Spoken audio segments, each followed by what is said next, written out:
Hello everyone, कैसे हैं आप सब। आशा करते हैं आप सब अच्छे होंगे, खुश होंगे और स्वस्थ होंगे। आज फिर ओशो की एक बेहतरीन कहानी कि सुख ऐसे ही हैं जो उम्र के साथ बदल जाते हैं। ओशो इस कहानी में हमें क्या सिखाना चाहते हैं, आइए हम सुनते हैं।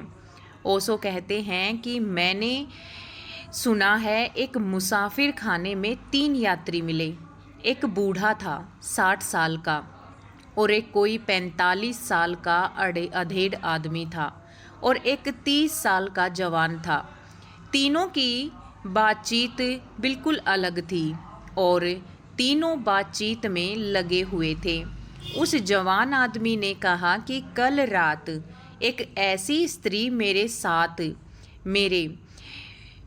साथ मैंने बताई कि उससे सुंदर स्त्री संसार में नहीं हो सकती और जो सुख मैंने पाया है वो सुख कोई और नहीं पा सकता। 45 साल के आदमी ने कहा कि छोड़ो बकवास, बहुत स्त्रियां मैंने भी देखी हैं, वो सब भी सिर्फ यही मानती हैं कि वो बिल्कुल अवर्णनीय जो सुख मालूम पड़ते हैं, कुछ अवर्णनीय नहीं है, सुख भी नहीं है। सुख मैंने जाना है कल रात को, जब मैं राजभोज के लिए आमंत्रित था। ऐसा स्वाद भोजन मैंने अपनी जीवन में कभी नहीं खाया था। 60 साल के आदमी ने कहा, यह भी बकवास है, असली बात मुझसे पूछो। आज सुबह ऐसा पेट खराब हुआ कि मैं मानो एक बार लगा कि जैसे मर ही जाऊंगा, मगर थोड़ी ही देर बाद जब मेरे पेट में आराम हुआ तो मुझे संसार का सबसे बड़ा सुख प्राप्त हुआ।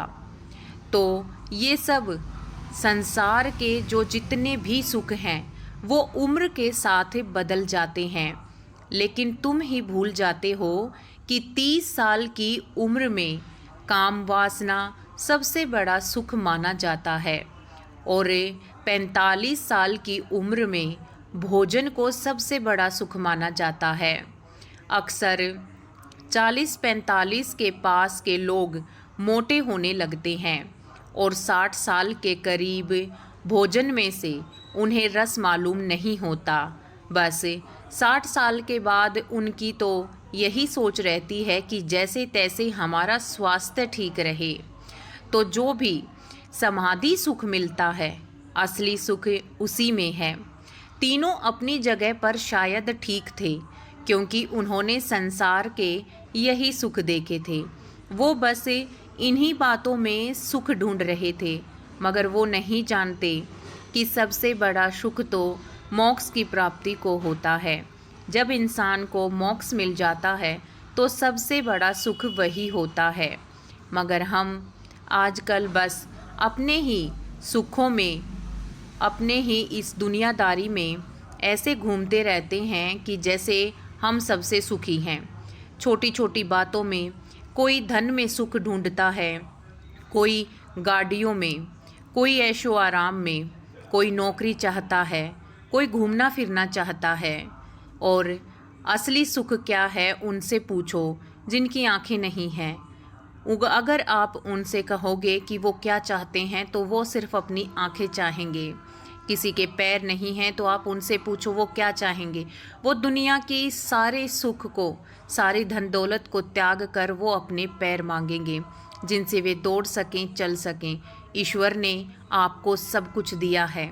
अगर आपके पास आपकी आंखें, दोनों हाथ, दोनों पैर, दोनों कान अगर सही सलामत हैं तो आप दुनिया के सबसे धनवान व्यक्ति हैं।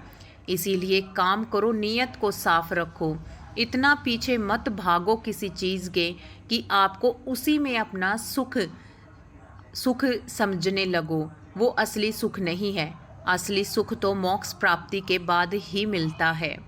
तो इसमें ओशो यही कहना चाहते थे कि तीन पीढ़ियाँ या 3 अलग अलग उम्र के इंसान बैठकर जब बातें कर रहे थे तो उन्होंने अपना सुख बताया। जो बूढ़ा आदमी था उसे ना भोजन से लगाव था और ना ही काम वासना से, वो बस अपने स्वास्थ्य को ठीक करना चाहता था। जो 45 साल का इंसान था उसे सिर्फ भोजन में ही असली सुख दिख रहा था। उसे अपनी सेहत को लेकर या उस काम वासना को लेकर उसमें कोई दिलचस्पी नहीं थी। और जो एक 30 साल का नौजवान था वो सिर्फ एक काम वासना में ही उलझा हुआ था। वो उसी में अपना सुख ढूंढ रहा था। मगर ये असली सुख नहीं है। असली सुख है मोक्ष की प्राप्ति, मन की शांति और मन की स्थिरता, मौन रहना। यही असली सुख ओशो ने बताया है। ये थी हमारी कहानी। कैसी लगी प्लीज़ कमेंट बॉक्स में ज़रूर बताइएगा। मिलते हैं अगली किसी और अच्छी कहानी के साथ।